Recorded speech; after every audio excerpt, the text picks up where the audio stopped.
الحمد للہ وکفى والصلاة والسلام علی عباده الذین اصطفى خصوصا علی افضلهم وخاتم النبیین محمد الامین وعلی آلہ وصحبہ اجمعین. اما بعد فقد قال اللہ تبارک وتعالی كما ورد سورة الانفال: اعوذ باللہ من الشیطان الرجیم بسم اللہ الرحمن الرحیم. یا ایھا الذین آمنوا استجیبوا للہ وللرسول اذا دعاکم لما یحییکم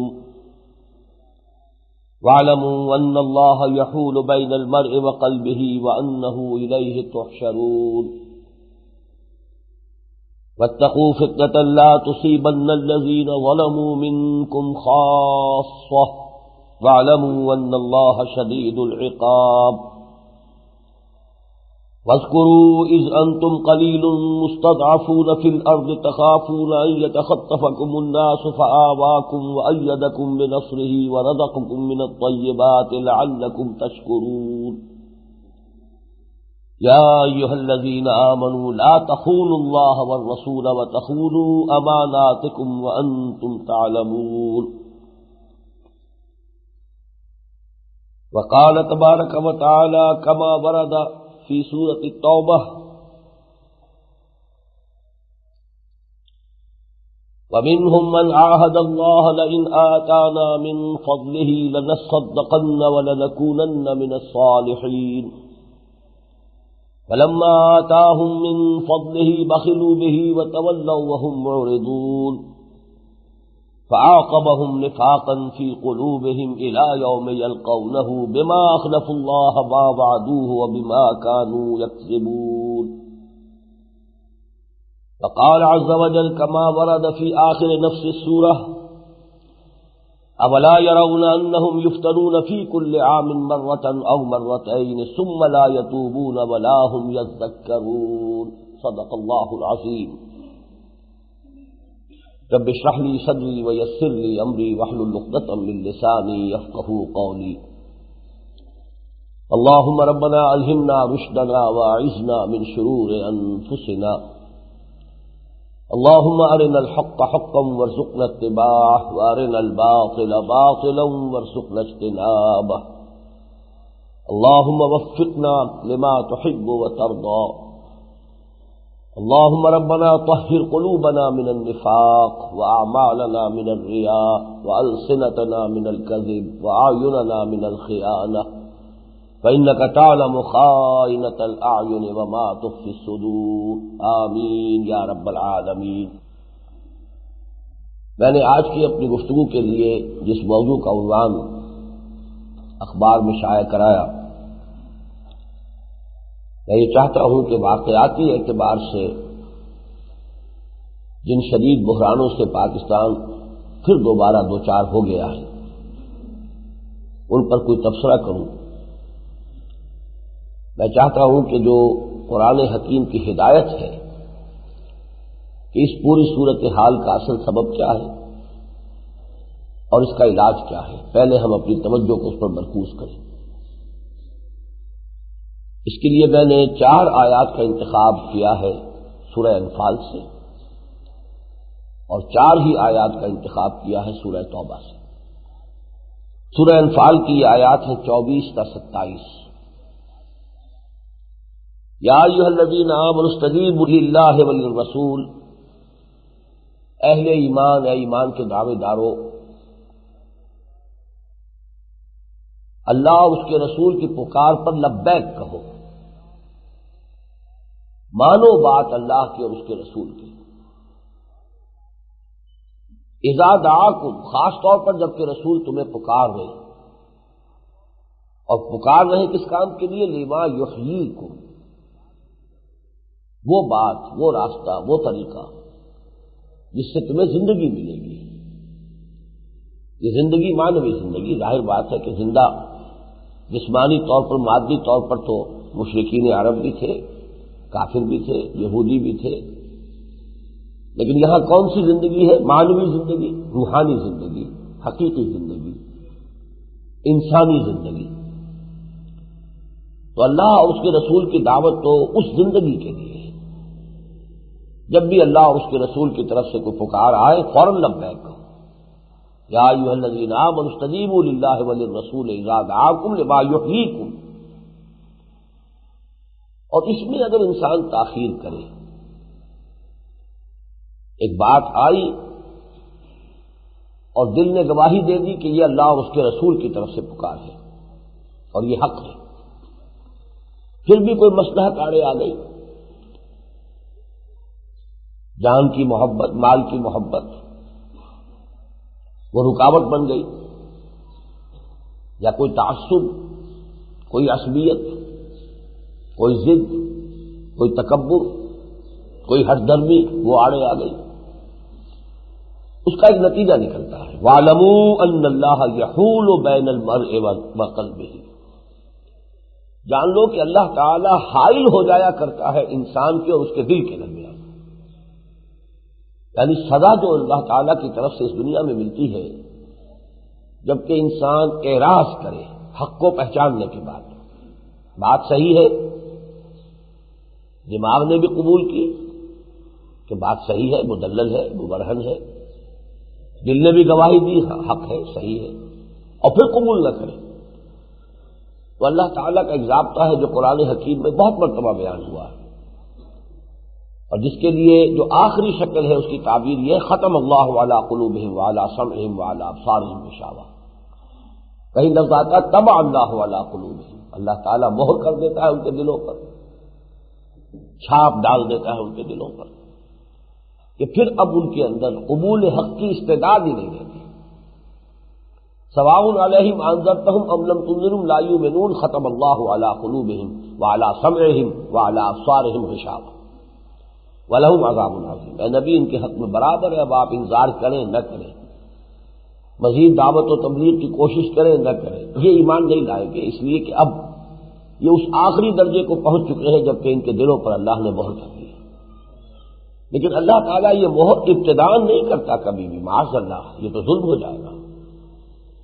اللہ کی طرف سے یہ مہر کب ہوتی ہے؟ جبکہ ایک انسان حق کو پہچاننے کے باوجود مسلسل اعراض کرتا رہے، ضد کی وجہ سے، ہٹ کی وجہ سے، تکبر کی وجہ سے، عناد کی وجہ سے، شقاق کی وجہ سے، حسد کی وجہ سے، مصلحتوں کی وجہ سے، دنیا کی محبت کی وجہ سے، مال کی محبت کی وجہ سے، اولاد کی محبت کی وجہ سے، کسی سبب سے حق کو پہچان کر اس سے اعراض کرتے چلے جانا، اس کا پھر یہ آخری منطقی نتیجہ یہ نکلتا ہے کہ اس میں سے حق کو پہچاننے کی اور اس کو قبول کرنے کی استعداد ہی سلب ہو جاتی ہے۔ اور یہ معنوی اور نفسیاتی طور پر بالکل وہی فینومینن ہے کہ جو مادی طور پر، جسمانی طور پر بھی ایک حقیقت ہے۔ اب یہ کوہنی کا جوڑ ہے، اس کا کام یہ ہے کہ اس پر ہاتھ جو ہے اس طریقے سے حرکت کرے، ذرا 1 سال تک یہاں پر پلاسٹر لگا دیجئے، اموبلائز کر دیجئے، پھر اس جوڑ میں یہ صلاحیت نہیں رہے گی، تو جام ہو کر رہ جائے گا، وہ صلاحیت سلب ہو جائے گی۔ آنکھوں کا کام ہے، دیکھیں، آنکھوں کے اوپر پٹی باندھ دیجئے، 1 سال تک پٹی بندی رہے گی، بینائی ختم ہو جائے گی، اس لیے کہ جو کام تھا، جو اس سے لیا جانا چاہیے تھا، وہ نہیں لیا جا رہا، تو وہ استعداد بیکار، رفتہ رفتہ اس کی صلاحیت کم ہوتی چلی جاتی ہے، یہاں تک کہ ختم ہو جاتی ہے۔ اس کا جو ابتدائی مرحلہ ہے اسے تعبیر کیا، اللہ حائل ہو جاتا ہے بندے کے اور اس کے دل کے درمیان، دل چیختا رہتا ہے کہ یہ بات صحیح ہے، قبول کرو، لیکن انسان قبول نہیں کر سکتا، اس لیے کہ اللہ کا قانون حائل ہو گیا، اللہ کی طرف سے مہر ہو چکی ہے۔ یہ بڑی سخت اس میں وعید ہے، اور در حقیقت جو اس میں سبق ہے وہ یہ ہے، اور یہ ہر شخص کو انفرادی طور پر اس کے لیے ایک شعوری فیصلہ کرنا چاہیے کہ جب بھی جو بات بھی حق سامنے آئے، یہ نہ دیکھو کون کہہ رہا ہے، لا تنظروا الی من قال ولکن انظروا الی ما قال، یہ حضور نے فرمایا یہ کبھی نہ دیکھا کرو کس نے کہا ہے، یہ دیکھا کرو کیا کہا ہے۔ آپ کا دشمن بھی ہے، صحیح بات کہہ رہا تو قبول کیے، صحیح بات تو آپ کے اندر حمیت ہونی چاہیے حق کے لیے، اس کی تو انسان کو باقاعدہ مشق اور ریاضت کرنے کی ضرورت ہوتی ہے کہ انسان اپنے آپ کو عادی اور خوگر بنائے اس کا کہ جو بات جس کی طرف سے آئے حق فوراً تصدیق کرے۔ وَصَدَّقَ بِالْحُسْنَىٰ فَسَنُيَسِّرُهُ لِلْيُسْرَىٰ، اگر یہ عادت انسان پختہ کر لے گا، ہر اچھی بات کی تصدیق کرنے کی عادت ڈال لے، تو اللہ تعالیٰ رفتہ رفتہ اسے یسرا یعنی جنت وہاں پہنچا دے گا. یہ آخری انجام خیر تک پہنچا دینے کا ذریعہ بنتا ہے. وَكَذَّبَ بِالْحُسْنَىٰ فَسَنُيَسِّرُهُ لِلْعُسْرَىٰ. اور جس شخص کے اندر یہ عادت پختہ ہو جائے، اچھی بات جس کو دل قبول کر رہا ہے لیکن وہ رد کرے، تکذیب کر دے، تو پھر رفتہ رفتہ ہم اسے العسرا جہنم کے اندر پہنچائیں گے. وہی بات یہاں کہی گئی، یا ایھا الذین آمنوا استجیبوا للہ وللرسول اذا دعاکم لما یحییکم واعلموا ان اللہ یحول بین المرء وقلبہ وانہ الیہ تحشرون. اور بالآخر تو تمہیں اسی کی طرف لوٹ کر جانا ہے.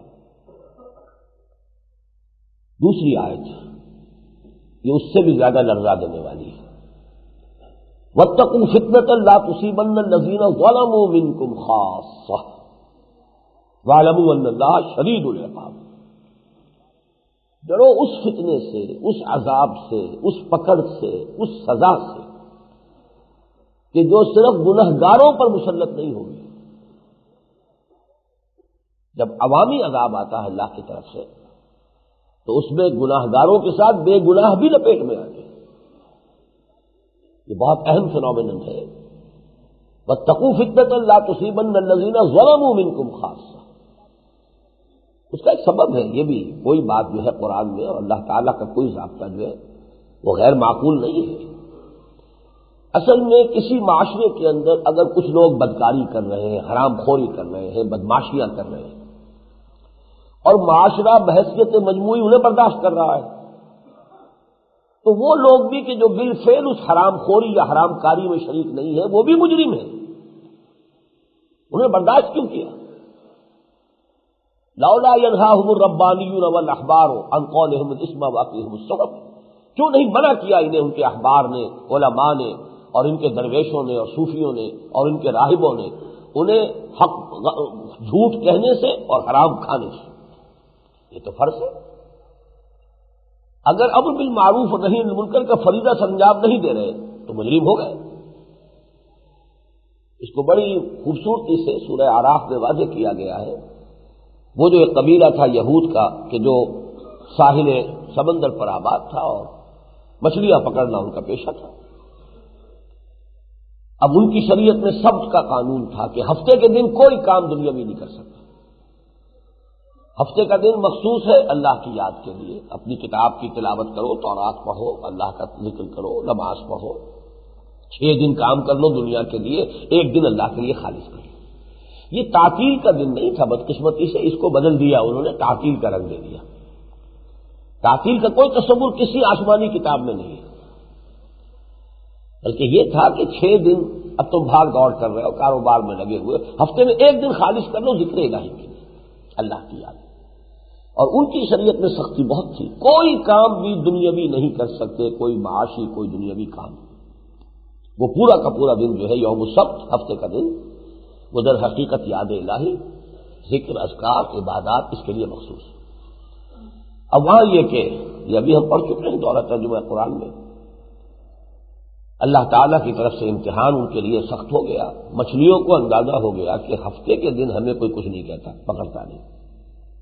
لہذا وہ اٹکیلیاں کرتی ہوئی ساحل کے پاس آ رہی ہیں، اچھل کود کر رہی ہیں، لوگوں کی نگاہوں کے سامنے شرعن، خوب جیسے نیزہ چلتا ہے ایسے تیزی سے اوپر اچھلتی ہے، پھر پانی میں گڑاب سے جاتی ہے.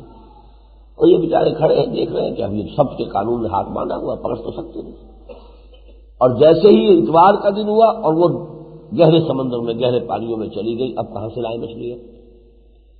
اب یہ امتحان اللہ تعالیٰ پھر جب امتحان لیتا ہے کسی کا، جو دعویٰ کرے کہ ہم اللہ کے حکم پر چلنے والے ہیں، اللہ امتحان لیتا ہے، ٹھوک بجا کر دیکھ لیتا ہے کتنے سچے ہیں. اس امتحان میں وہ قوم جو ہے اس کا ایک حصہ ناکام ہو گیا، بڑا حصہ. لیکن قوم 3 حصوں میں بٹ گئی.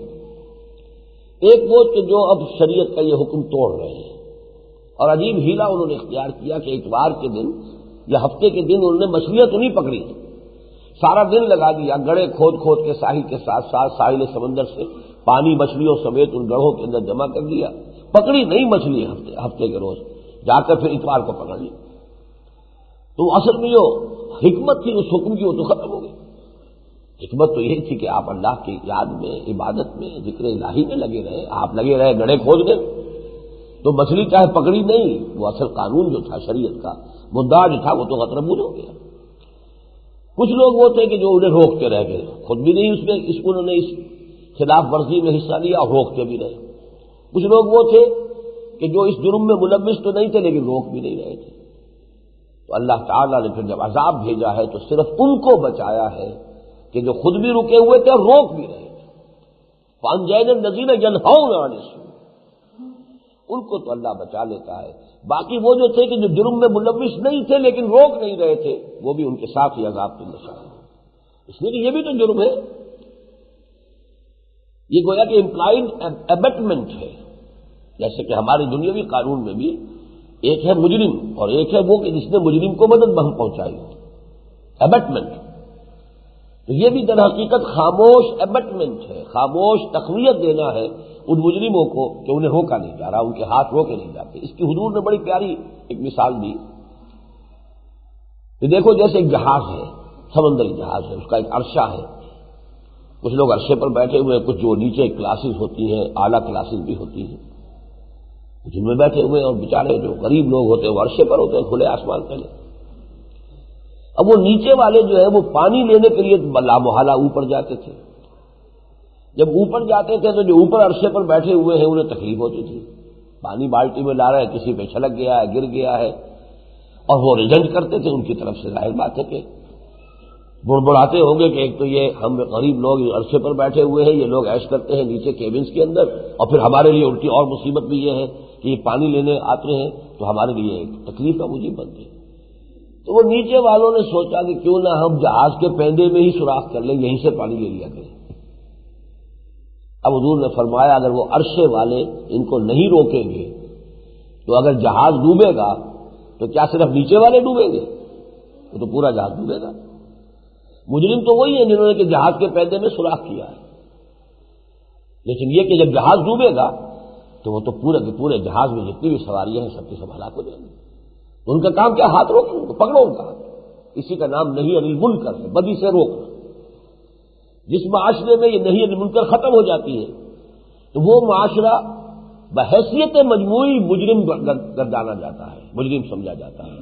لہذا اب جب سزا آتی ہے تو جو لوگ بالفعل گناہوں میں ملوث تھے صرف وہی ہلاک نہیں ہوتے، وہ بھی ہلاک کر دیے جاتے ہیں کہ جو اگرچہ بالفعل ملوث نہیں تھے اس نافرمانی اور معصیت میں، لیکن چونکہ روک نہیں رہے تھے لہذا گویا کہ وہ بھی اس جرم کے اندر شریک ہیں.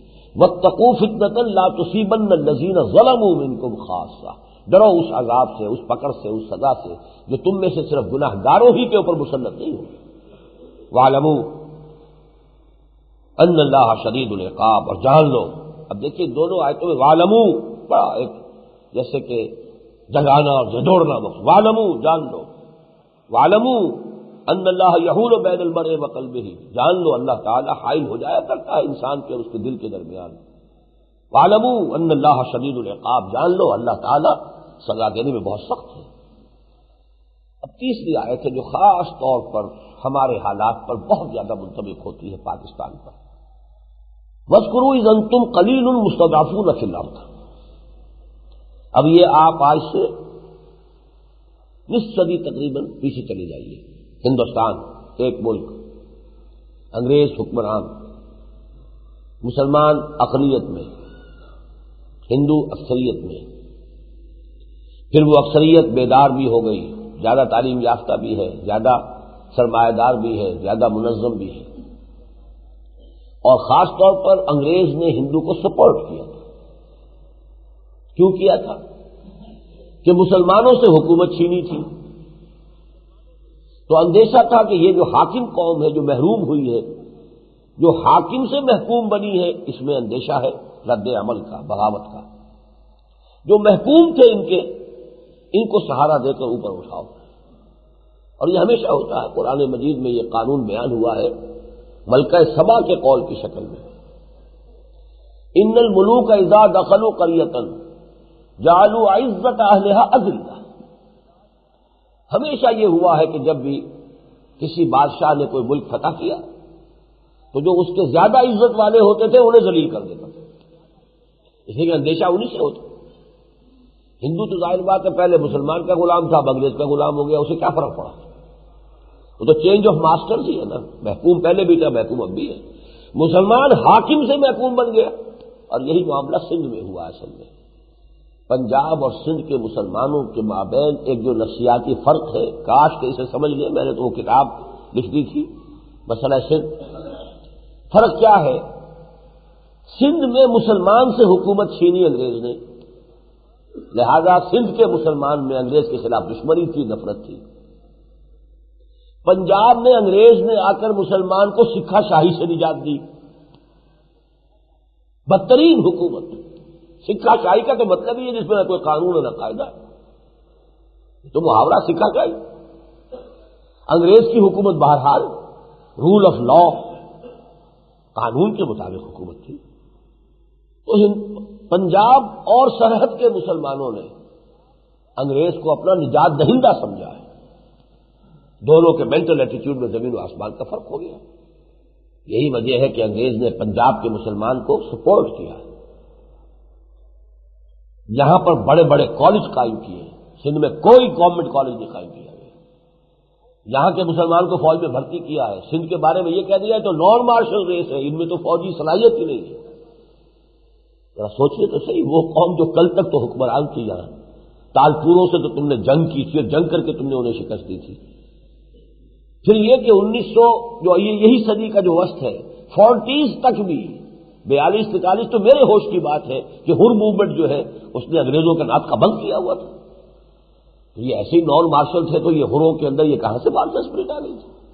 لیکن یہ ان کی پالیسی تھی، چال تھی، اور اسی کی مصیبت ہمارے اوپر جو مسلط ہے وہ یہی تو ہے۔ پاکستان آرمی میں سندھ کا حصہ ہی نہیں ہے، اس لیے کہ وہ تو جو بھی انگریز نے پالیسی بنائی تھی اس کے مطابق اس کو پنجابی فوج ہے، یا یہ کہ کچھ سرحد کے لوگ ہیں، اس لیے کہ سرحد پر بھی سکھا شاہی تھی۔ یہ ہری سنگھ نلوا، ہری پور تو اس کا ہے، ہری سنگھ نلوا کے نام سے تو کابل میں عورتیں ڈرایا کرتی تھی اپنے بچوں کو۔ جب کوئی روتا ہے بچہ اور اسے کہتے ہیں کہ وہ فلاں آ رہا ہے، بابا آ رہا ہے، یہ آ رہا ہے، ہبو آ رہا ہے، وہ کہتے تھے ہری سنگھ نلوا بھی آئے، وہ ہری سنگھ نلوا آ رہا ہے، خاموش ہو جا، چپ ہو جاؤ۔ کابل میں یہ حال تھا سکھوں کے خوف کا۔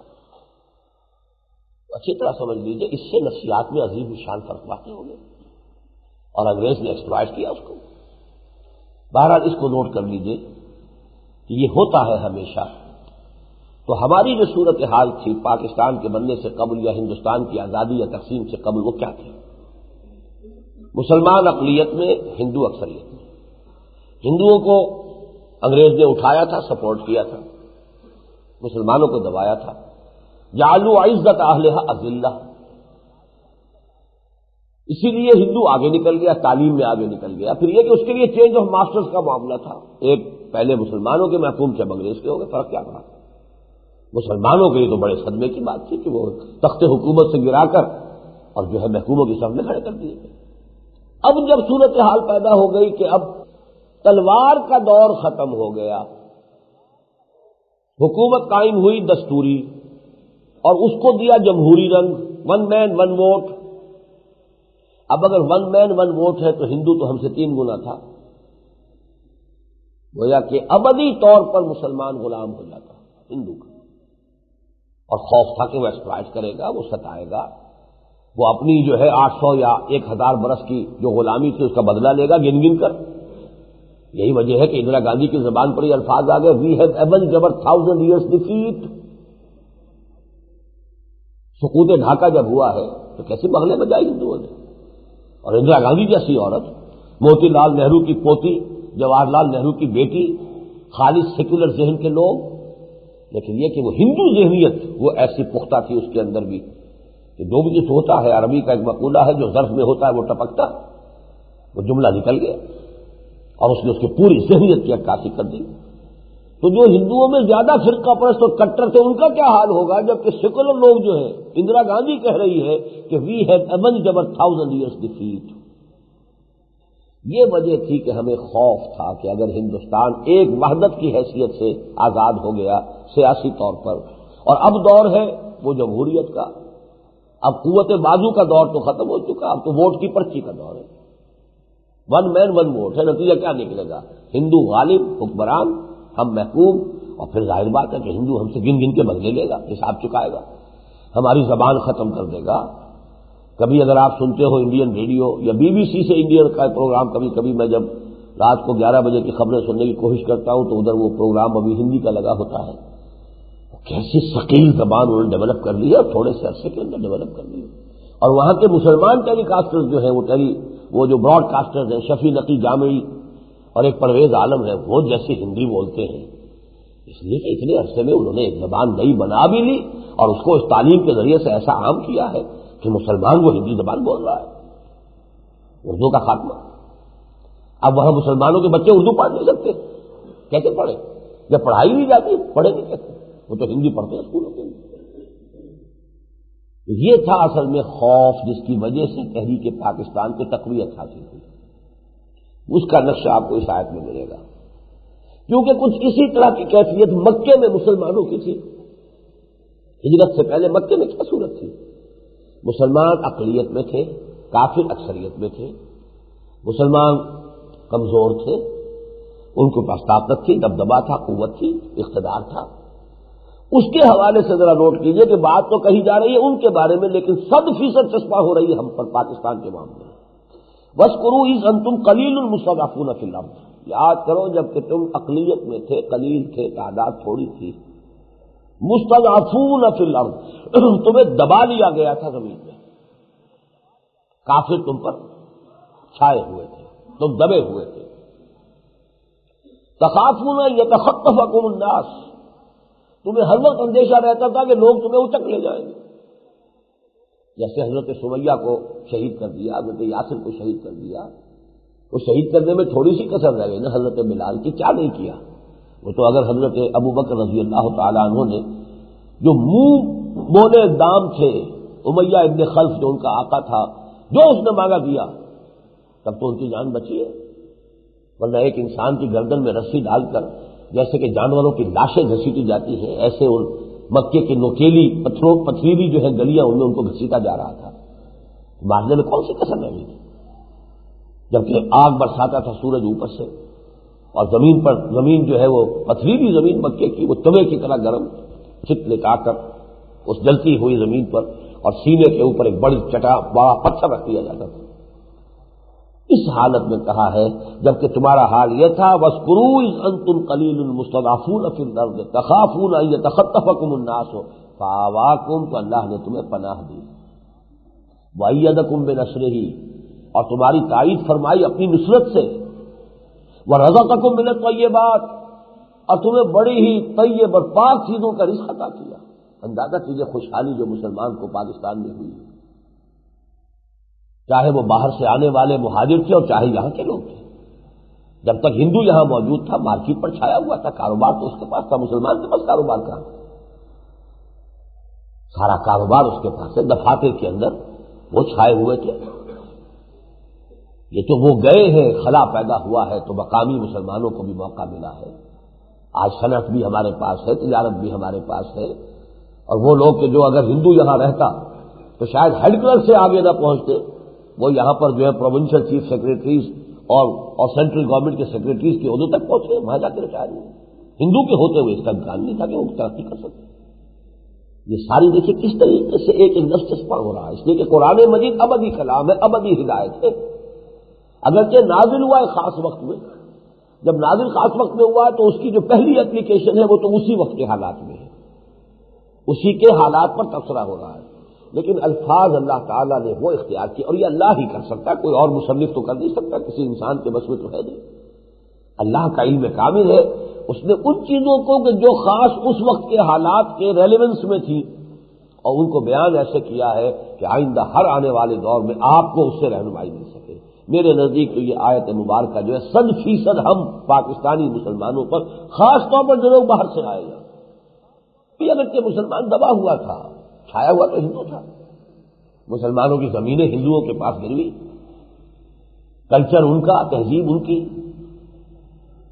کاروبار پر وہ چھائے ہوئے، صنعت ان کے پاس، حرفت ان کے پاس، لیکن یہ کہ خاص طور پر جو کہ مائنورٹی پروونسز سے جو لوگ آئے ہیں ان علاقوں سے، ان پر تو 100% چسپاں ہو رہا ہے۔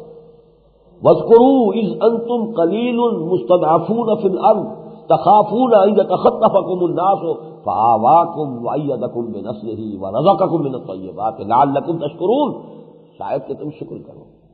ہم نے شکر نہیں کیا، کفران نعمت کیا۔ ہم نے یہاں آ کر دنیا کمانے کی سعی کی، آزادی سے فائدہ اٹھایا ہے، دنیا بھی ترقی، وہ وعدے جو اللہ سے کیے تھے وہ بھول گئے۔ اس لیے کہ تحریک پاکستان کے زمانے میں تو فلک شگاف نعرے تھے، پاکستان کا مطلب کیا؟ لا الہ الا اللہ، وہ ہم بھول گئے۔ ہم لگ گئے بلڈنگیں بنانے میں۔ آج جا کے دیکھیے، گلبرگ میں دیکھیے، ماڈل ٹاؤن میں دیکھیے، گارڈن ٹاؤن میں دیکھیے، کراچی میں بات آئی لینڈ میں جا کر دیکھیے، کلفٹن پر دیکھیے، ڈیفنس میں دیکھیے، ایک سے ایک بڑا محل کھڑا ہوا۔ ایسے سنگ مرمر تھوپا گیا ہے جیسے کہ پیسہ جو ہے وہ اتنا فالتو پیسہ آیا ہوا ہے کہ اسے تھوپنا مقصود ہے، جیسے کہ اپلے تھوپے جاتے ہیں، ایسے ہی پیسہ تھوپا ہوا۔ یہ کیا؟ یہ ٹھیک ہے ہمارے پاس ڈالمیا نہیں تھے، ٹاٹا نہیں تھے، برلا نہیں تھے، ہم نے ان کے باپ بنا دیے یہاں پاکستان کے اندر۔ اب ہمارا صنعت کار جو ہے اور ہمارا کاروباری شیخ جو ہے وہ ان سے کہیں آگے ہے، لیکن وہ دین کہاں ہے؟ کہاں نافذ کیا اس دین کو؟ یہ ہے اصل میں وہ خیانت۔ اگلی آیت دیکھیے کس قدر ہمارے اوپر چسپاں ہو رہی ہے۔ یا ایھا الذین آمنوا لا تخونوا اللہ والرسول، اے ایمان کے دعوے دارو، اللہ اور اس کے رسول سے خیانت مت کرو۔ یہ خیانت، یہ بدعہدی، یہ اللہ کے ساتھ جو کچھ ہم نے خلاف ورزی کی ہے اپنے وعدوں کی۔ ہم نے کہا تھا پروردگار ہمیں انگریز اور ہندو دونوں کی غلامی سے نجات دے دے، ہمیں آزادی عطا فرما دے، ہمیں ایک خطہ ارضی دے دے، تیرے دین کا بول بالا کریں گے، تیرے نبی صلی اللہ علیہ وسلم کا نظام قائم کریں گے۔ یہ وعدہ تھا جس پر کہ اللہ تعالیٰ نے ہمیں وہ حکومت دی ہے، ہمیں ملک دیا ہے۔ اس کے بعد ہم نے کیا کیا ہے وہ میں نے عرض کر دیا، زیادہ وقت اس میں صرف کرنے کی ضرورت نہیں، ہر شخص جانتا ہے، من عالم کے من عالم جو کچھ ہم ہیں، ہر شخص غریبان میں جھانک لے۔ میں یہ اوروں کے بارے میں نہیں کہہ رہا، اپنے بارے میں ہر شخص سوچے۔ جو بھی اللہ نے ہر شخص کو صلاحیت دی ہے، جو بھی مہلت عمر دی ہے، جو بھی قوت کار دی ہے، جو بھی ذہانت دی ہے، ہم نے کس کام پر لگائی ہے آج تک؟ اگر میری عمر 60 برس ہے، ظاہر بات ہے پاکستان بنا تو میں 15 برس کا تھا، میں اب 62 کا ہوں، میں جائزہ لے سکتا ہوں کہ ان 47 برسوں میں میں نے اپنی توانائی، اپنی قوت، اپنی صلاحیت کا کتنا حصہ اللہ کے دین کے لیے لگایا ہے، اور کتنا صرف دنیاوی کیریئر، دنیاوی دولت، دنیاوی جائیداد بنانے میں صرف کیا ہے۔ یہ تو بڑا آسان حساب ہے۔ بل الانسان علی نفسہ بصیرہ، اقرا کتابک کفی بنفسک اليوم علیک حسیبہ، اپنا اعمال نامہ خود پڑھ لو، خود اسیس کر لو، اپنے آپ کو سیلف اسیسمنٹ کر لو۔ اور جو لوگ یہاں بیٹھے ہوئے ہیں وہ تو اس اعتبار سے کچھ نہ کچھ بہتری ہے ان لوگوں سے کہ جو مسجد کو بھی نہیں جانتے کہ مسجد کس بلا کا نام ہے، جو جمعے کو نہیں جانتے جمعہ کون سا دن ہوتا ہے، ہفتے کا کب آتا ہے کب جاتا ہے، جمعہ ان کے لیے تعطیل ہے، بس اللہ اللہ کا صلاح کچھ بھی نہیں۔ ان کو تو آپ چھوڑیے، قیاس کن سے گلستان من بہار مرا، جو یہاں بیٹھے ہوئے وہ ہر شخص اپنے غریبان میں جھانک لے اور دیکھ لے کہ ہم نے پاکستان کے بننے پر اللہ کا شکرانہ ہم نے ادا کیا، شکر ادا کیا، اور اب اپنے آپ کو لگایا ان صلاتی و نسکی و محیای و مماتی للہ رب العالمین پر، یا نہیں لگایا؟ ہر شخص اپنے ساتھ اس کو فرمایا لا تخونوا اللہ والرسول وتخونوا اماناتکم وانتم تعلمون۔ اب ذرا اسی کا دیکھیے سورہ توبہ، یہ جو وعدہ خلافی ہم نے کی ہے آج تک اللہ سے، پاکستان کا مطلب کیا؟ لا الہ الا اللہ۔ ہم نے ابھی تک اس نظام کو قائم نہیں کیا، قرارداد مقاصد پاس کر کے رہ گئے۔ کہاں وہ پورا نظام شریعت، کتاب و سنت کی ٹوٹل بالادستی؟ آئی جے آئی کی حکومت کے حلق سے نیچے نہیں اتری تو اور کس کی حکومت سے؟ آپ پی پی پی سے کیا ہمیں شکوہ ہوگا؟ پیپلز پارٹی تو کھلم کھلا سیکولر ہے، جو بنا اسلام کے نام پر اتحاد، آئی جے آئی، اسلامی جمہوری اتحاد، اس کے حلق سے وہ کتاب و سنت کی ٹوٹل بالادستی والا قانون، 2/3 اکثریت موجود تھی۔ اب تو نہ بے نظیر کچھ کر سکتی ہے دستور کے اندر ترمیم، اور نہ نواز شریف کر سکتا ہے کوئی ترمیم، کون کر سکتا ہے؟ لیکن آئی جے آئی کو 2/3 اکثریت حاصل، شریعت بل پاس کیا ہے تو اس میں سود کو جاری رکھنے کا اعلان کیا ہے۔ اس سے بڑی جھٹائی، اس سے بڑی گستاخی اس سے زیادہ اللہ تعالیٰ کے سامنے کھڑے ہو کر سینہ تان کر کفر کرنا میرے نزدیک ممکن نہیں ہے قومی سطح پر، کہ نام رکھا ہے نفاذ شریعت ایکٹ، اور اس میں سود کے جاری رکھنے کا اعلان ہو رہا ہے، اور یہ نفاذ شریعت ایکٹ ہے۔ پہلے تو کہا تھا کہ ہم نہیں جائیں گے، سود کا جو فیصلہ شریعت کورٹ کا آیا ہے ہم اپیل میں نہیں جائیں گے، پھر اپیل میں چلے گئے۔ اب وہ پڑا ہوا فیصلہ، جب تک اپیل نہیں ہوگی نہ معلوم کتنے سال لگیں گے، فیصلہ کرا دیں۔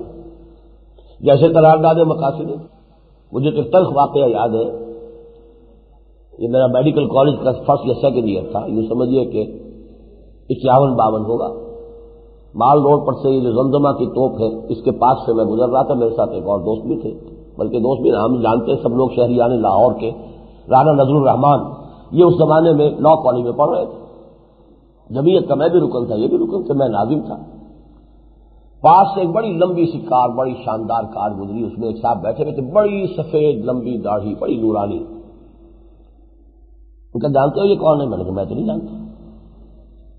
کہنے لگے ان کی داڑھی کو لوگ کہتے ہیں قرارداد مقاصد۔ کیوں کہتے ہیں؟ کہ داڑھی اتنی لمبی ہے اور کاروبار میں ساری حرام خوریاں یہ شخص کرتا ہے۔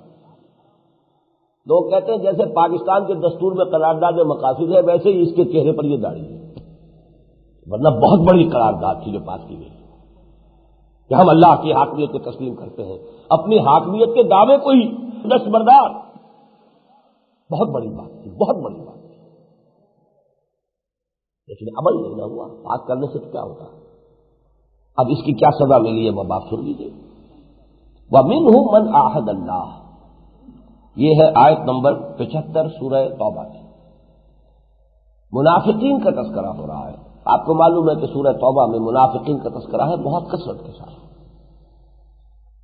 ان میں وہ لوگ بھی ہیں جنہوں نے اللہ سے ایک عہد کیا تھا، لئن آتانا من فضلہ، اگر اللہ ہمیں اپنے فضل سے نواز دے گا، ہمیں غنی کر دے گا، دولت دے گا، لئن آتانا اللہ من فضلہ لنصدقن ولنکونن من الصالحین، ہم خوب صدقہ کریں گے، خیرات کریں گے، اللہ کی راہ میں دیں گے، غریبوں کو دیں گے، اللہ کے دین کے لیے لگائیں گے اور نیک بنیں گے، ولنکونن من الصالحین۔ فلما آتاہم من فضلہ، جب اللہ نے انہیں اپنے فضل سے نواز دیا، غنی کر دیا، دولت دے دی، بخلوا بہ، اب انہوں نے بخل کیا۔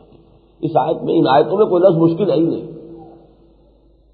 وَمِنْهُمْ مَنْ عَاهَدَ اللَّهَ، عہد کون نہیں جانتا؟ عہد کیا تھا اللہ سے، لئن آتانا من فضلہ، اگر وہ ہمیں فضل دے گا، عطا کرے گا، لنصدقن، صدقہ کریں گے، ولنکونن من الصالحین، اور بالکل نیک بندے بن جائیں گے اللہ کے۔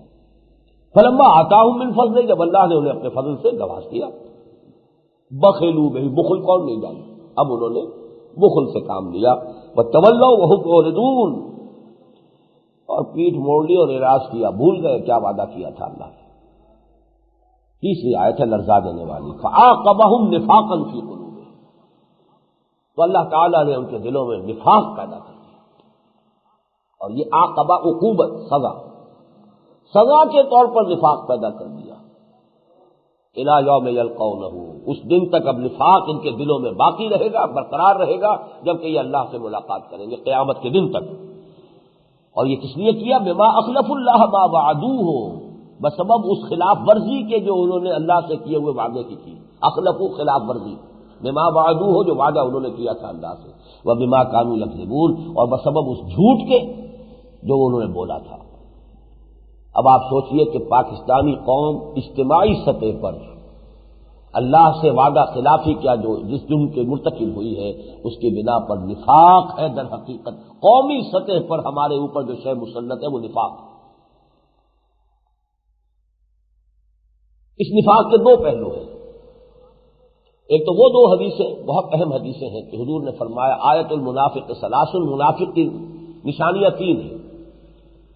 اذا حدث کذب، جب بولے جھوٹ بولے، واذا وعد اخلف، جب وعدہ کرے خلاف ورزی کرے، واذا اؤتمن خان، اور اگر امین بنایا جائے خیانت کرے۔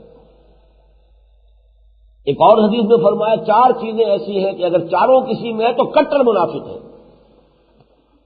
اور الفاظ یہ بھی ہیں، چاہے وہ نماز پڑھتا ہو اور روزہ رکھتا ہو، وَإِن صَامَ وَصَلَّى وَزَعَمَ أَنَّهُ مُسْلِمٌ، سمجھتا ہوں میں تو مسلمان ہوں پکا کٹر، لیکن اگر یہ 4 وصف اس میں ہے تو کٹر منافق ہے۔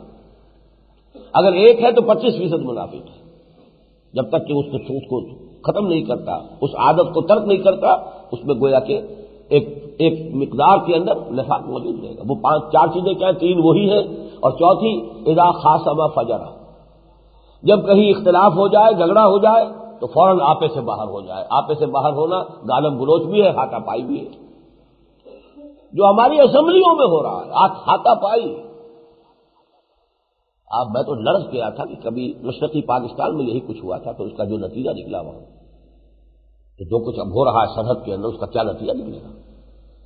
یہ ڈرامہ دکھائے گا کیا سین؟ پردہ اٹھنے کے منتظر ہے نگاہ۔ بہرحال ابھی تو صرف میں چاہتا ہوں ان حدیث پر توجہ مرتکز کریں۔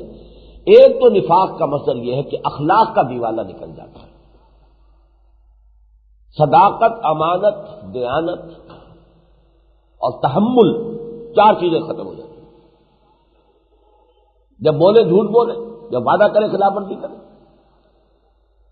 جب امین بنائے جائیں، سرکاری منصب پر ہے، اس سے بڑی امانت کیا ہوتی ہے؟ وزیر ہے، بہت بڑا عہدہ اللہ نے دیا ہے اور قوم نے دیا ہے، امانت ہے، لیکن جو اس کے اندر خیانتیں ہوتی ہیں کون نہیں جانتا؟ اسکینڈلز جو ہوتے ہیں کروڑوں کے ہوتے ہیں، اب تو وہ اسکینڈلز جو ہیں جہاں سے بھی خبر آتی ہے وہ کروڑوں اور اربوں قسم کی ہے، وہ تو فگرز جو ہے وہ اس سے کم کی ہوتی ہے۔ معلوم ہوتا ہے کہ اس ملک کے ناخدا اس ملک کو لوٹ کر ختم کرنے پر تلے ہوئے، کشتی کو غرق کرنے پر تلے ہوئے، بھول گئے ہیں کہ ہمارے اپنے اہل و عیال بھی اسی کشتی میں سوار ہیں۔ جب یہ کہ کسی کی مت ماری جاتی ہے تو یہ سارا شعور ختم ہو جاتا ہے۔ اس جہاز کے پیدے میں سوراخ کر رہے ہو، اسی جہاز میں تمہارا اپنا گھر ہے، تمہاری اپنی اہل و عیال ہے، یہ ڈوبے گا تو واتقوا فتنۃ لا تصیبن الذین ظلموا منکم خاصہ۔ بہرحال دوسرا پہلو نفاق کا وہ ہوتا ہے جسے ہم نفاق باہمی کہتے ہیں۔ وہ نفاق باہمی یہ ہے کہ آج سے تقریباً نصف صدی قبل، 47 برس قبل، یہ مسلمان ہندو کے مقابلے میں ایک قوم بن چکے تھے۔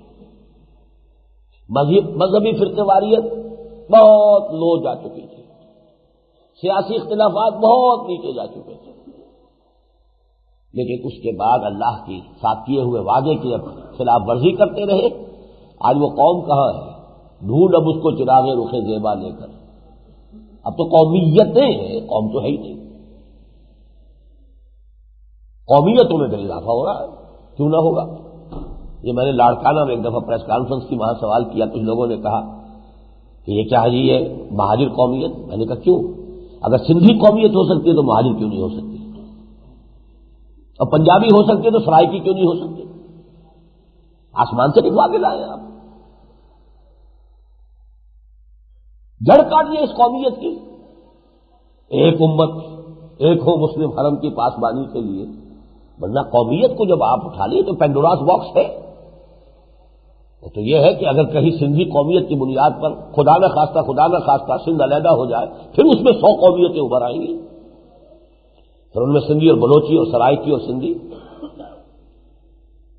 یہ سماج سندھی ہے اور یہ تو باہر کا آیا ہوا بلوچی ہے اور یہ تو راجپوتانے کے آئے ہوئے راجپوت ہے، یہ ساری کی ساری اصلیتیں ابھریں گی۔ یہ جان لیجیے کہ وہ تقسیم پہ رکتی نہیں ہے۔ بہرحال اصل سبب کیا ہے کہ در حقیقت ہم اس عذاب خداوندی کی لپیٹ میں، چنانچہ سورہ انعام کی آیت نمبر 65 میں اللہ کے عذاب کی 3 شکلیں دی گئی ہیں، اور آج میں جب سوچ رہا تھا، میں نے کچھ نوٹس بنائے ہیں آج کی اپنی گفتگو کے لیے، تو محسوس ہوا کہ وہ تینوں ہی شکلیں آج ہمارے سر پر مسلط ہو رہی ہیں۔ قل هو القادر على ان يبعث عليكم عذابا من فوقكم او من تحت ارجلكم او يلبسكم شيعا ويذيق بعضكم بأس بعض۔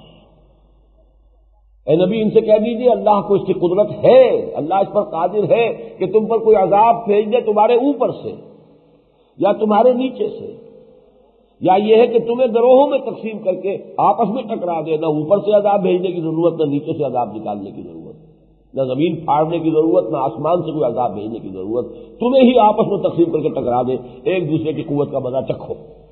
یذیق بعضکم بأس بعض، یہ تیسری شکل ہے وہ کہ جو اس وقت ہم پر اس نفاق باہمی کی صورت کے اندر، تو منافقت جو ہم پر آئی ہے اللہ سے وعدہ خلافی کی وجہ سے، اس کا ایک ظہور اخلاق کا دیوالہ نکل گیا۔ آج جو جتنا بڑا ہے اتنا ہی بڑا جھوٹا ہے، جو جتنا بڑا سیاستدان ہے اتنا ہی بڑا دھوکے باز ہے۔ اور بلکہ سیاست نام ہی دھوکے کا ہے، فریب کا ہے، جھوٹ بولنے کا ہے، جھوٹے وعدے کرنے کا ہے، سبز باغ دکھانے کا ہے، خیانت کا ہے۔ لاکھوں روپے انویسٹ کر کے آپ نے اگر کوئی سیٹ حاصل کی ہے تو پاگل ہوا ہے وہ جا کر وہاں سے کروڑوں نہیں بنائے گا؟ کوئی عقل سے کام لو، بالکل منطقی بات ہے۔ جب ہے ہی انویسٹمنٹ دھندا ہے، یہ ہے اصل سبب ہمارا۔ اب میں چاہتا ہوں اس پس منظر میں اس وقت جو تازہ حالات ہیں اس کے بارے میں کچھ اپنا تجزیہ عرض کروں۔ تجزیہ تو یہ میں نے کر دیا کہ اس وقت ہم ایک مرتبہ پھر شدید اور گوناگوں اور چند در چند بحرانوں کی زد میں آ چکے ہیں۔ ان کا ذرا سا جائزہ لیجیے، بحران داخلی سطح پر کیا صورتحال ہے۔ سب سے پہلے مرکز، ظاہر بات ہے کہ ملک کے اندر سب سے اہمیت سب سے زیادہ مرکز کی ہے۔ شدید ترین محاذ آرائی چل رہی ہے، کوئی قانون سازی ہو ہی نہیں سکتی۔ جن چیزوں پر اتفاق نہیں تھا، 8ویں ترمیم ختم ہونی چاہیے، اتفاق، لیکن نہیں کریں گے، ساتھ نہیں دیں گے۔ اپنی جگہ پر دونوں اس کے قائل ہیں کہ خواتین کی سیٹیں ہونی چاہیے، وہ تو ہم کہتے ہیں کوئی ضرورت نہیں ہے۔ بھائی ایسی بات ہے، مغربی نظام آپ لے کر چل رہے ہیں تو عورتیں لڑنے الیکشن لڑتی ہیں، بے نظیر بھی تو الیکشن جیت کر آئی ہے، عابدہ حسین بھی تو الیکشن جیتتی ہے، بے نظیر کی ماں نے بھی تو الیکشن جیتا ہے۔ یعنی کیوں آپ سیٹیں بناتے ہیں؟ اور ان سیٹوں کو بھی پروونشل جو اسمبلی کے ممبرز ہیں، اب ظاہر بات ہے کہ خواتین نے الیکشن لڑنا ہے، انہی کی خوشامدیں کریں گی نا، بہت غلط حرکت ہے۔ لیکن یہ دونوں اپوزیشن اور پارٹی ان پاور دونوں اس کی قائل ہے کہ سیٹیں ہونی چاہیے، لیکن ہو نہیں سکتی اس لیے کہ یہ بھی تعاون کی بات ہو جائے گی، اس لیے رکی ہوئی ہے بات، ورنہ یہ نہیں کہ نواز شریف صاحب کے نزدیک جو ہے یہ خواتین کی سیٹوں کا طریقہ غلط ہے۔ شدید ترین محاذ آرائی، گویا کہ وہ جو امید تھی مجھے بھی تھی کہ اگر یہ دو پارٹیاں برابر کی ہو جائیں تو کچھ اسٹیبلٹی آ جائے گی، ہو گئی ہے۔ یعنی اپوزیشن بڑی مضبوط ہے، اس میں کوئی شک نہیں ہے۔ پاکستان میں اس سے پہلے کبھی بھی اپوزیشن اس طرح کی مضبوط اور مستحکم نہیں ہوئی جیسی کہ اب ہے، لیکن یہ کہ اس کا ایک پازیٹو رول بھی تو ہوتا ہے، صرف نیگیٹو تو نہیں ہوتا۔ محاذ آرائی تو نہ ہو۔ میں اس میں کسی کے ذمہ نہیں اس کا الزام ڈالنا چاہتا، کس کا جرم ہے کس کی زیادتی ہے، یہ تو تفصیلی بات ہے۔ یہ تو اگر کہیں عدالت میں جائے تب بھی نہ معلوم کتنے مہینوں میں جا کر شہادتیں لے کر پھر کوئی فیصلہ کر سکے عدالت، ہم کہاں فیصلہ کر سکتے ہیں۔ اس وقت تو پوری قوم کو ایک سمجھتے ہوئے جو ہماری بدقسمتی ہے کہ محاذ آرائی ہے اور جو روز بروز شدید سے شدید تر ہوتی چلی جاتی ہے، جس پر کبھی اسلم بیگ صاحب کی طرف سے وارننگ آ جاتی ہے، کبھی کسی طرف سے وارننگ آ جاتی ہے کہ باز آ جاؤ، باز آ جاؤ، باز آ جاؤ، ورنہ یہ بساط الٹ دی جائے گی، ورنہ پھر کوئی معین قریشی آ جائے گا، ورنہ پھر یہ ہو جائے گا، ورنہ پھر بوٹوں کی دھمک سنائی دے گی۔ آئے روز وہ جو بھی ہیں قوم کے جو بھی وہی خواہ ہیں، بہرحال جو بھی مشورہ دے رہے ہیں، جو بھی حالات سے واقف ہے، سنگینی سے واقف ہے، جو ایسے عہدوں پر رہے ہیں کہ جو کچھ پردے کے پیچھے کے راز ہیں ان سے بھی واقف ہے، لیکن یہ کہ کوئی سننے کے لیے تیار نہیں۔ معلوم ہوتا کہ ہم اندھے ہو گئے۔ لعمرک انہم فی غمرتہم ساہون، جیسے کہ اللہ تعالیٰ نے قسم کھائی تھی کہ اے نبی آپ کے سر کی قسم، آپ کی جان کی قسم، وہ تو نشے میں دھت ہوئے ہیں، انہیں ہوش ہی نہیں ہے، شعور ہی نہیں ہے کہ کدھر جا رہے ہیں، نتیجہ کیا نکلے گا۔ نیشنل اسمبلی ہے تو سوائے گالم گلوچ کے اور سوائے غصے کے اور پنجابی فلموں کی جس طرح کی بڑکیں ہوتی ہیں سوائے اس کے کوئی کارروائی نہیں۔ وہ تو یہ ہے کہ وہاں کے لاؤڈ اسپیکر فکسڈ ہے، مائک، ورنہ جو مائک اکھاڑ کے جو ایک دوسرے کے اوپر وہ چلتے وہ میزائل بن کر، وہ تو وہاں فکسڈ ہے۔ کرسیاں بھی ایسی نہیں ہے کہ اٹھا کر پھینک سکے کسی کے اوپر، وہ بھی سیٹیں فکسڈ ہیں۔ ورنہ جو کچھ نیشنل اسمبلی میں ہو رہا ہے، جو آپ کی قومی زندگی کا بلند ترین نمائندہ ادارہ ہے،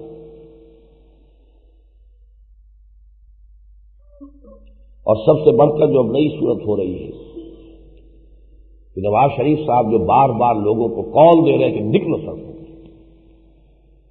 اب اس کا نتیجہ کیا ہوگا میں نہیں جانتا۔ قوم اس کو قبول کرے گی نہیں کرے گی، لیکن یہ تو ہمیں معلوم ہے کہ اس وقت ایک پولرائزیشن ہو چکی ہے اس ملک کے اندر، اپوزیشن کا ہولڈ شہروں پر مضبوط ہے،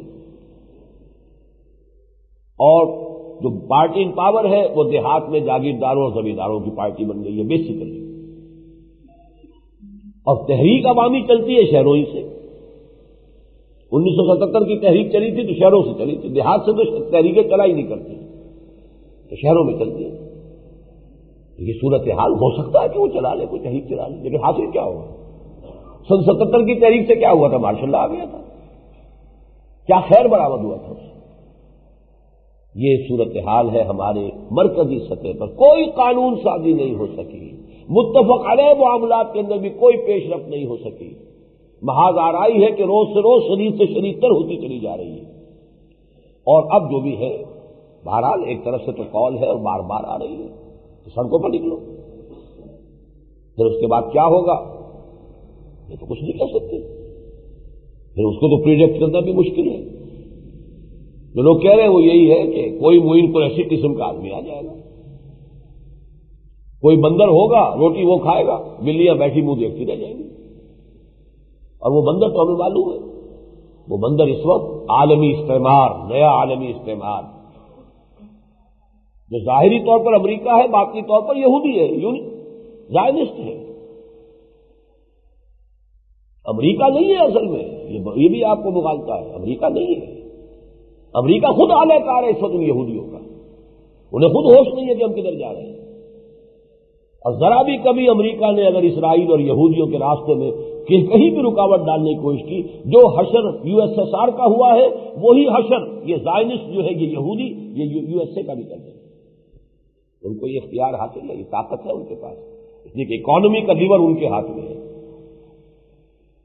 معاشیات یہ تو ایسا یہی سمجھیے کہ شیش محل ہے، لو سانس بھی آہستہ کے نازک ہے بہت کام، آفاق کی اس کارگہ شیشہ گری کا، ذرا سا لیور ہلے گا، ذرا سا زلزلہ آئے گا اسٹاک ایکسچینج میں، بلینز اینڈ ٹریلینز ادھر سے ادھر ہو جائیں گے اور قیامت آ جائے گی ہمارے پاس۔ جب چاہے کہ کر سکتے ہیں۔ تو یہ جو ورلڈ آرڈر نیا استعمار آ رہا ہے، اصل میں دجالی فتنہ جو اب المسیح الدجال کی طرف پیش قدمی کر رہا ہے۔ دجالی فتنہ کی یہ تہذیب ہے، مادہ پرستانہ تہذیب، اس کے کلچز میں، اس کی گرفت میں تو اس وقت پوری عالم عرضی آ چکی ہے اور پوری نوع انسانیت، میں بھی اسی میں ہوں، آپ بھی اسی میں۔ مادے پر اعتماد ہے، اللہ پر کہاں اعتماد ہے؟ بتوں سے تجھ کو امیدی، خدا سے نو امیدی، مجھے بتا تو صحیح اور کافری کیا ہے؟ سارا دار و مدار، سارا تکیہ، سارا بھروسہ، سارا اعتماد مادی وسائل پر ہے، اللہ کی ذات پر تو نہیں۔ اللہ تو ہے، بس مسجد میں جا کر متھا ٹیکنے کے لیے ضرور ہے۔ وہ اصل میں دجالی فتنہ اپنے منطقی عروج، المسیح الدجال، وہ یہودی جو گریٹر اسرائیل کے قیام کا داعیہ لے کر کھڑا ہو جائے گا، کیا کم وقت میں we have to establish over greater اسرائیل۔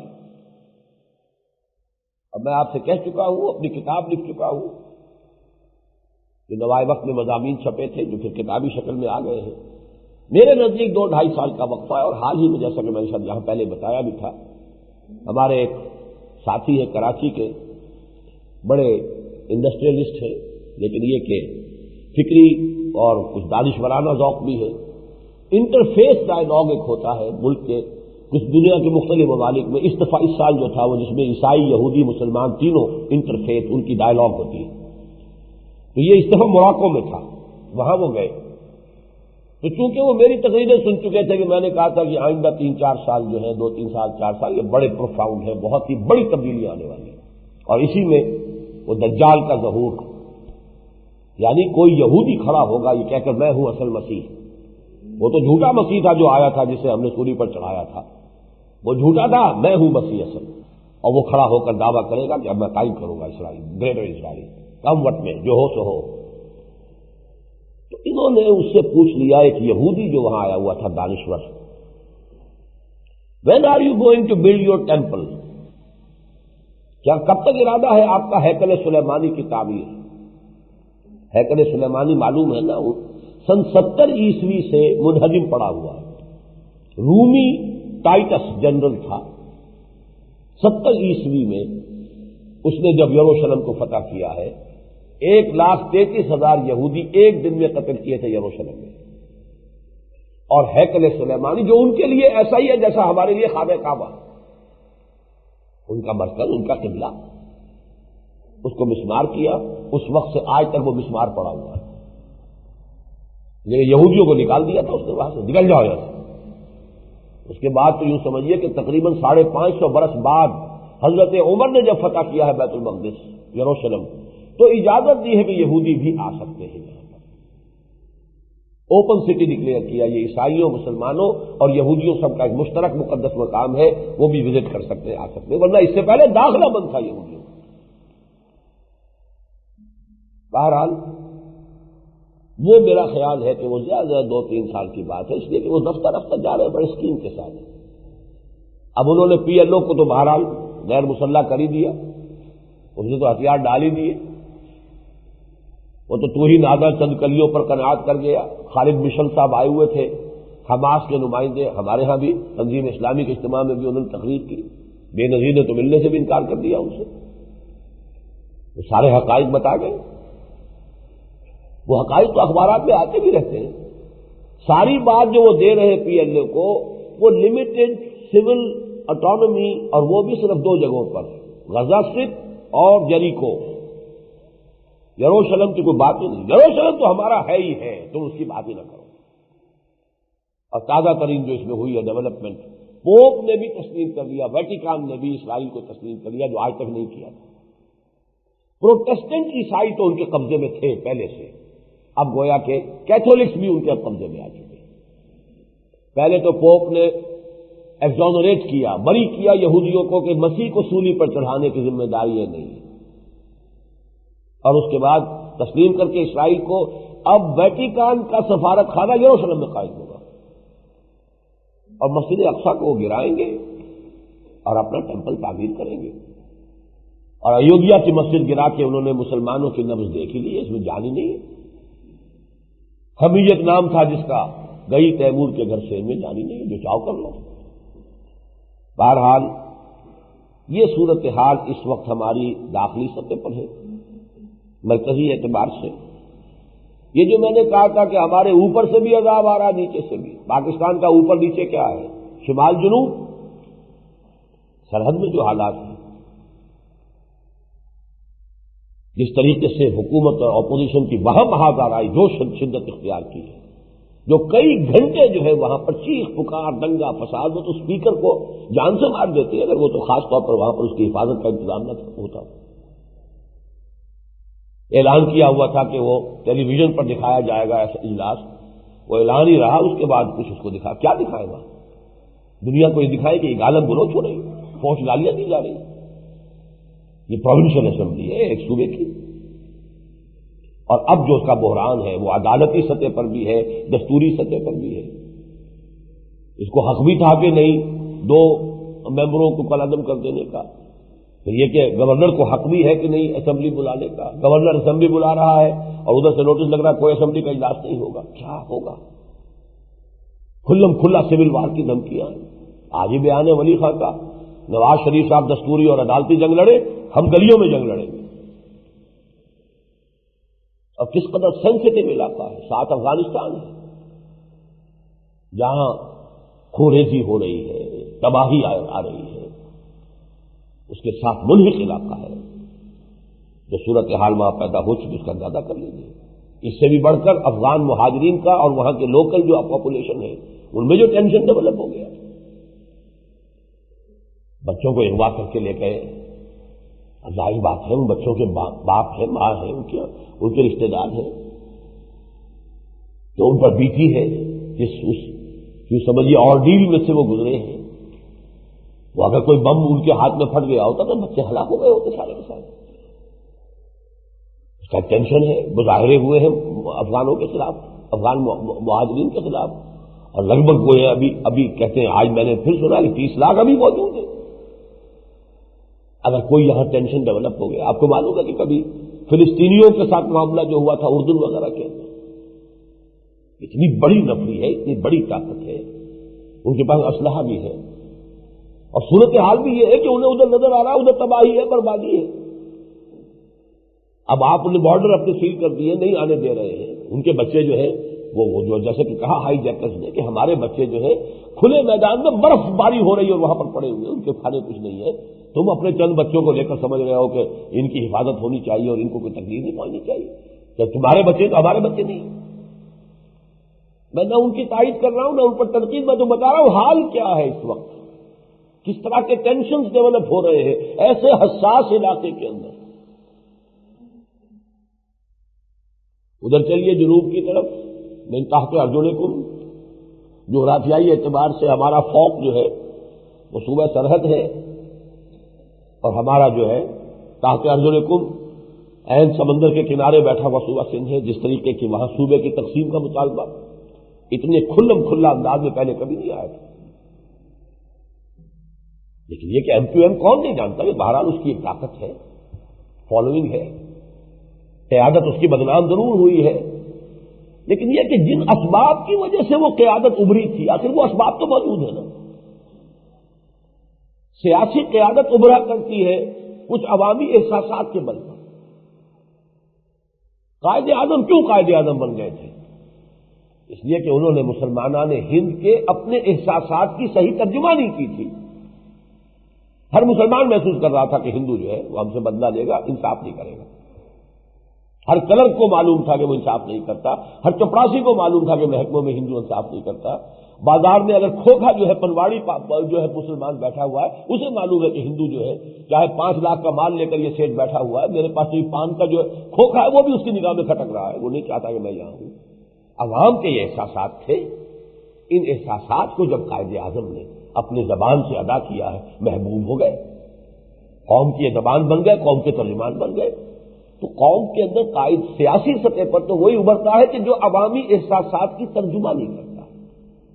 یہ جو بھی کچھ ایم کیو ایم کا فینومینن ہے کیوں ابھرا ہے؟ وہ یہ بات تو ہے نا کہ کوئی مسائل ہے، کوئی لوگوں کا احساس محرومی ہے، کوئی ان کے اندر جو ہے کسی درجے میں جو ہے وہ اپنی مظلومیت کا احساس ہے۔ صحیح ہے یا غلط ہے؟ اگر غلط ہے تو اس کو صحیح یعنی اس کا ابطال کیا جائے، دلائل سے بتایا جائے، صحیح ہے تو اس کے ازالے کی فکر کی جائے۔ لیکن اگر آپ یہی میں نے کتاب جو لکھی تھی آج سے 6-7 سال پہلے، استحکام پاکستان مسئلہ سندھ، میں نے سندھیوں کی ترجمانی بھی کی اور بہت سے سندھیوں نے مانا کہ ہم حیران ہیں کہ غیر سندھی کس طریقے سے ہمارے مسائل اور ہمارے احساسات جو ہے اس کو اتنا صحیح طور پر سمجھتا ہے، اس کی تعبیر کر رہا ہے۔ بہرحال وہ مسئلہ جو ہے جس طریقے سے دوبارہ تازہ ہو گیا ہے، اور پھر جو حرکت وہاں ہوئی ہے انہی میں سے ایک شخص کو وزیر بنا کر وہ تو ٹینشن پر ٹینشن ڈیولپ ہوتا چلا جائے گا۔ تو وہی لوٹوں والی بات ہے، آپ ایک گروپ کے کسی آدمی کو توڑ لیتے ہیں تو وہ سیاست جو ہے وہ تو وہی لوٹا سیاست ہے، کوئی بھی کرے، وہ پیپلز پارٹی کر رہی ہو، وہ کوئی اور کر رہی ہو، کیسے باشد۔ اور اس کا میں نے جو بھی وہاں پہ ٹیلی فون پر بھی گفتگو ہوئی ہے، اس پر جو شدید رد عمل سندھیوں میں ہوا ہے، یہ مطالبہ جو ہے کہ سندھ کی تقسیم ہو، 2 صوبے ہوں، اس میں بھی پوری قوم سندھی سب کے سب متفق ہیں۔ پیپلز پارٹی کی حکومت نے شدید ریئیکشن ظاہر کیا، لیکن پیر پگاڑوں صاحب بھی اسی طریقے سے آئے کہ اب ہمارا کوئی تعلق نہیں رہا الطاف سے، وہ نکل گیا اس کھاتے سے۔ مرتضیٰ بھٹو صاحب بھی پیپلز پارٹی سے چاہے کتنے بھی ان کا اختلاف ہے، بے نظیر سے جو بھی ہو رہی ہے اس کی بات آ رہا ہے، اس کے اوپر متحد ہے۔ اور سب سے بڑھ کر آپ نے نوٹ کیا ہوگا وہ ایک بڑی پرانی باسی کڑھی جو ہے اس میں بھی ابال آیا ہے، جی ایم سید صاحب بھی کئی سال بعد پھر بول پڑے۔ یہ بھی میرے نزدیک ایک بیرومیٹر ہے، ایک اندازہ ہے۔ وہ حالات جو تھے دوبارہ پھر انہیں سازگار نظر آئے، انہیں صاف کہا ہے سندھ کی تقدیر ہے، ڈیسٹنی ہے، یہ آزاد ہو کر رہے گا، علیحدہ ہو کر۔ یہ ہے آپ کے شمال اور جنوب کا نقشہ اس وقت۔ کراچی میں شدید ٹینشن اس وقت موجود ہے، اور پھر فوج کو اسی طریقے سے ہر چوک پر اور ہر جو بھی انٹرسیکشن ہے اس کے اوپر وہ پوری طریقے سے اپنے مورچہ بندی جو ہے اس کو کرنے کی ضرورت محسوس ہو رہی ہے۔ اب ذرا بیرونی صورتحال کا بھی جائزہ لے لیجیے۔ ایک طرف ہمارے کشمیر کا مسئلہ ہے، ایک طرف افغانستان کا مسئلہ ہے۔ یہ تو ہمارا دایاں بایاں ہے، مشرق و مغرب ہے۔ کشمیر کے معاملے میں ایک بات بالکل صاف ہے،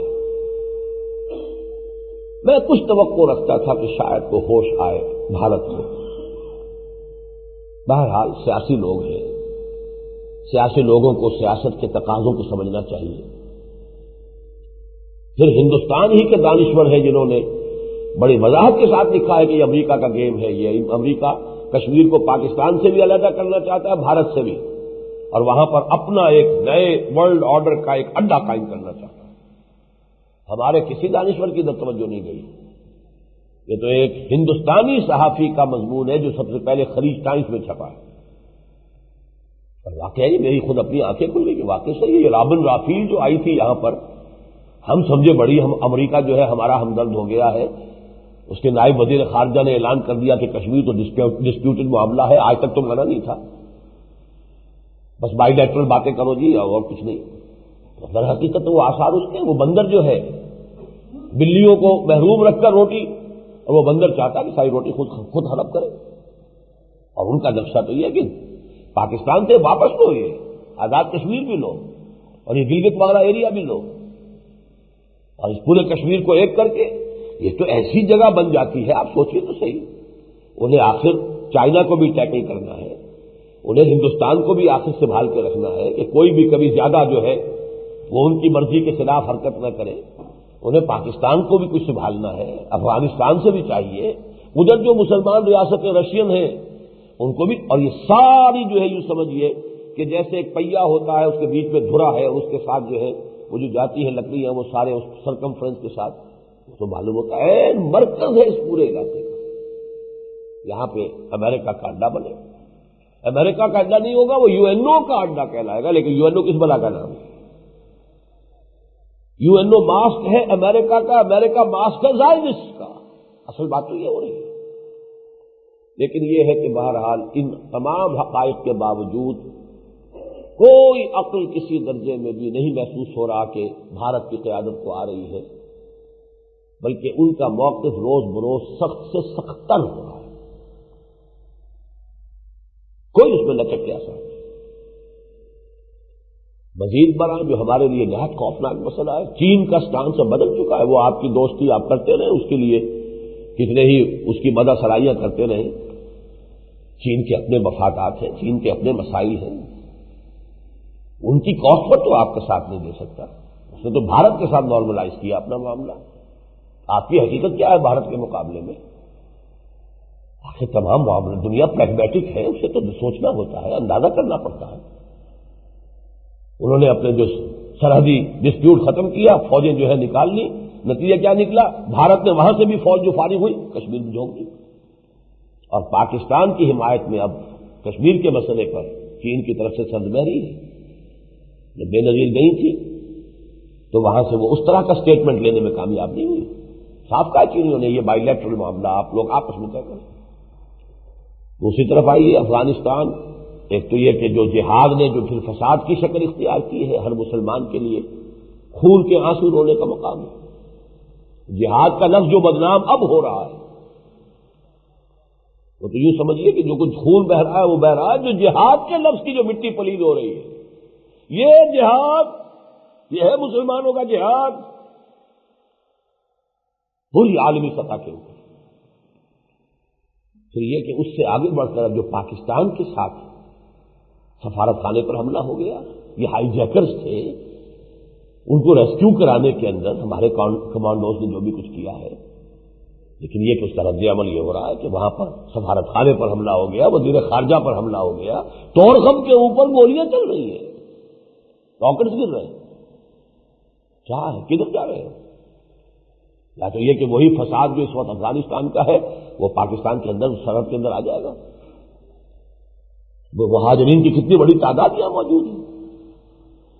تو واقعہ یہ ہے کہ حالات نہایت خوفناک، لیکن یہ سارے حالات کیوں ہیں؟ وہ اصل سبب وہی ہے، اللہ سے خلاف ورزی کی اپنے وعدے کی۔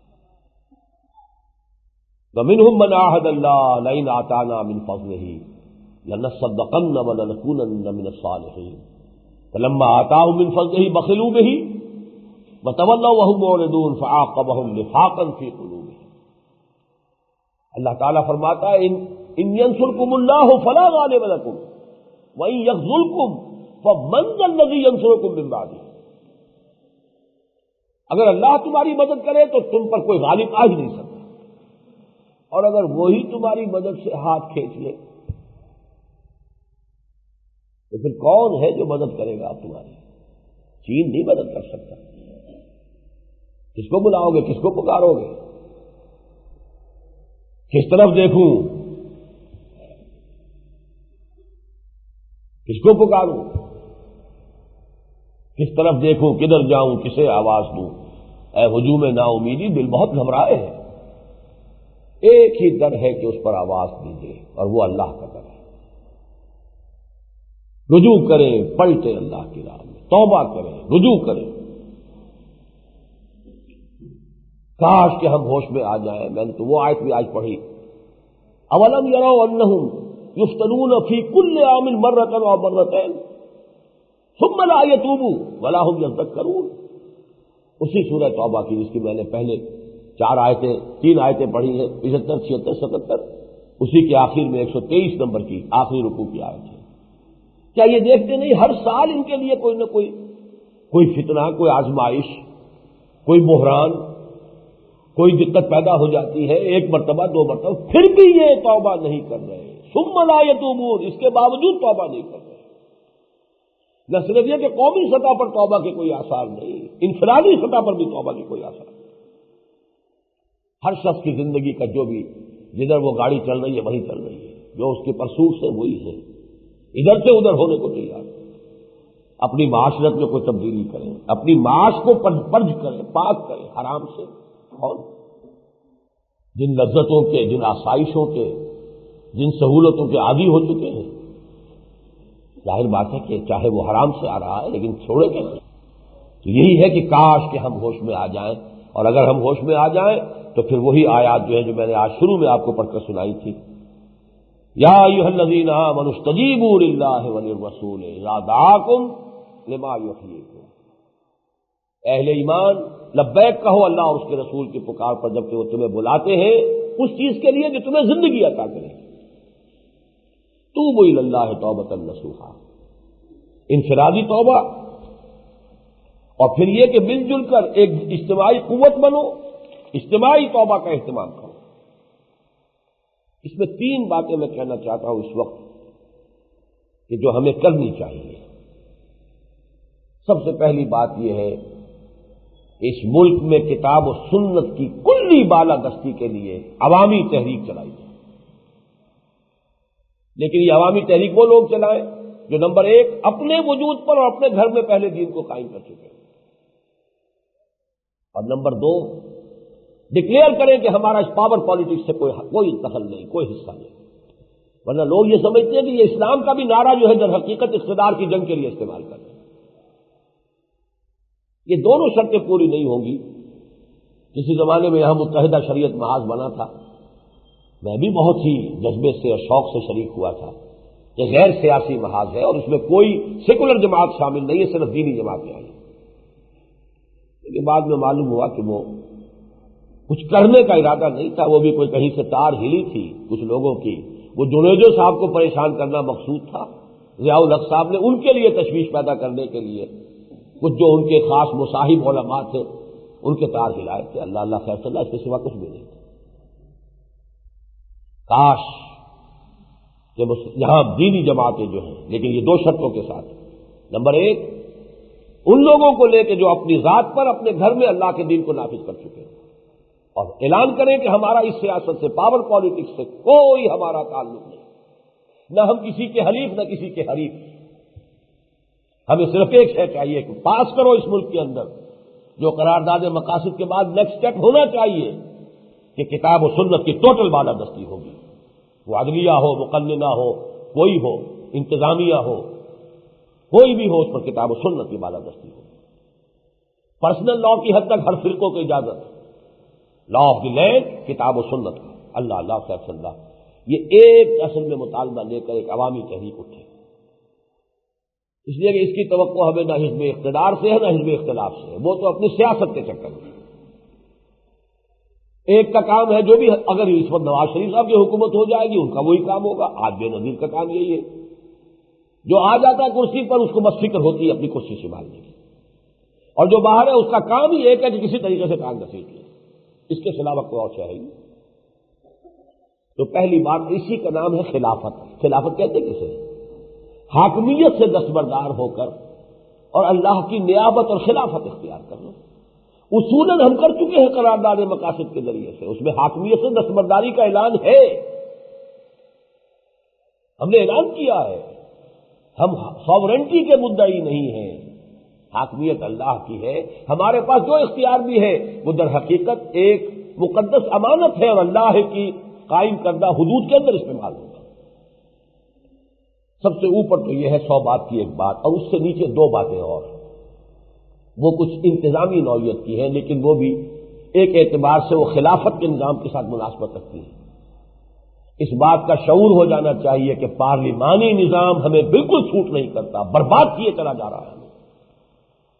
2 مینڈک ادھر پھدک جائیں یا ادھر پھدک جائیں اور وہ حکومت ختم ہو جاتی ہے. اب آپ سوچتے رہیے مینڈک صحیح پھدکے ہیں کہ نہیں پھدکے ہیں، اور ان کو حق تھا کہ نہیں تھا، اور اسپیکر نے اس کو جو وہ کہا ہے کہ یہ نااہل ہو گئے، وہ تھا کہ نہیں جائیے. لیکن ہے تو اصل میں 2 مینڈکوں کے ہاتھ میں سارا کام ہے.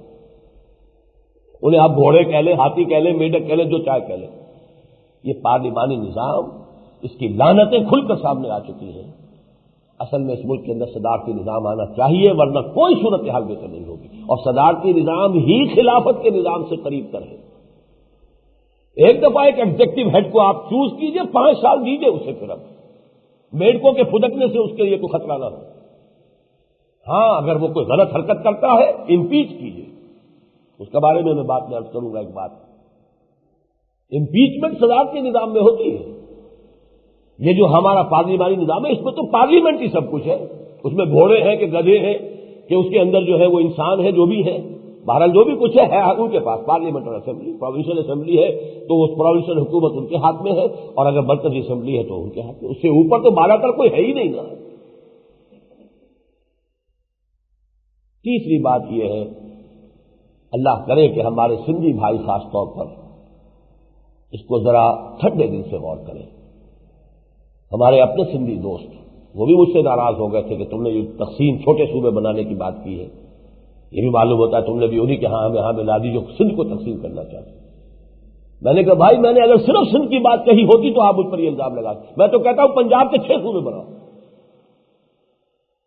یہ سارا مسئلہ جو ہو رہا ہے وہ اس وجہ سے ہے کہ پنجاب ایک صوبہ ہے لیکن وہ 3 صوبوں سے بڑا ہے اپنی آبادی کے اندر.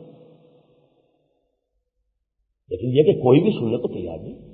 ضلع نئے بنا لو، کمشنریاں نئے بنا لو. صوبہ تو معلوم ہوتا ہے کہ دل کے اوپر کھد گیا ہے، کوئی انگریز کا بنایا ہوا صوبہ تھا. بھائی یہ کہیں میں نے کہا تھا سندھ میں جب میں نے دورہ 2 مرتبہ کیا تھا اندرون سندھ کا، خدا کے بندو یہ مغربی پاکستان تو کل کا کل سندھ ہے.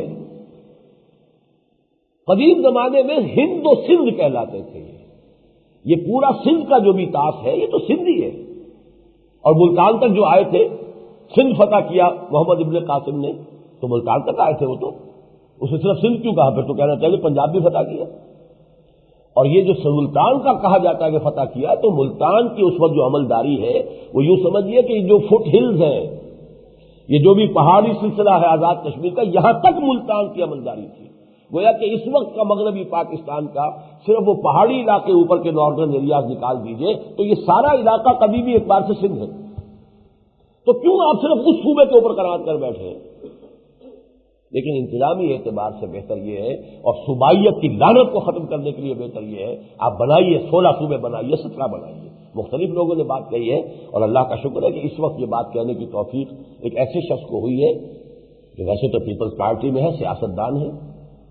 سیاستدانوں کے منہ سے تو یہ بات نکلنی بڑی مشکل ہوتی ہے، لیکن یہ کہ چونکہ وہ دانشور بھی ہے، فنکار بھی ہے، آرٹسٹ بھی ہے، لہذا نکل گئی. حنیف رامے صاحب نے کہا ہے کہ یہ کوئی آسمانی صحیفہ نہیں ہے، یہ صوبے تقسیم ہونی چاہیے، چھوٹے صوبے بننے چاہیے.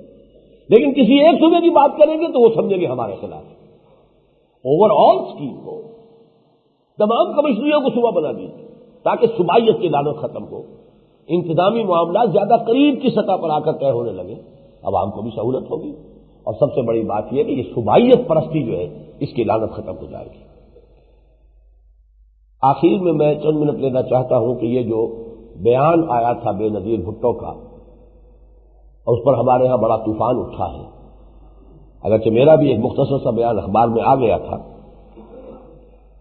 لیکن یہ جو انٹرویو ان کا تھا اس میں جو کہا ہے کہ ہم نے بھارت کی مدد کی، کیا مدد کی اس کی وضاحت نہیں کی، بلکہ چونکہ نواز شریف صاحب نے خط لکھا تھا، اس میں پوچھا تھا کہ آپ بتائیے کیا مدد ہے، لیکن اس کو بھی انہوں نے گول مول کرنے کی کوشش کی، جواب نہیں دیا. تو جب تک یہ معلوم نہ ہو وضاحت کے ساتھ کہ کیا مدد کی تو کوئی تبصرہ کرنا واقعتاً یہ ہے کہ وہ ایک اندھیرے میں گویا کہ تیر تکا چلانا، ہمیں کیا پتا.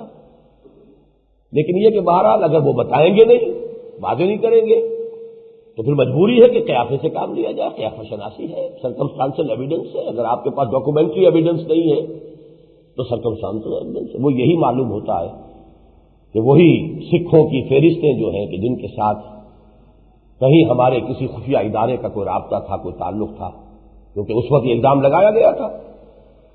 اور اسمبلی میں بھی کہا ہے بابر صاحب نے، وہ جو وزیر داخلہ ہے، کہ وہ الزام تو لگا تھا، اعتراض پر اس سے پوچھا جا کر.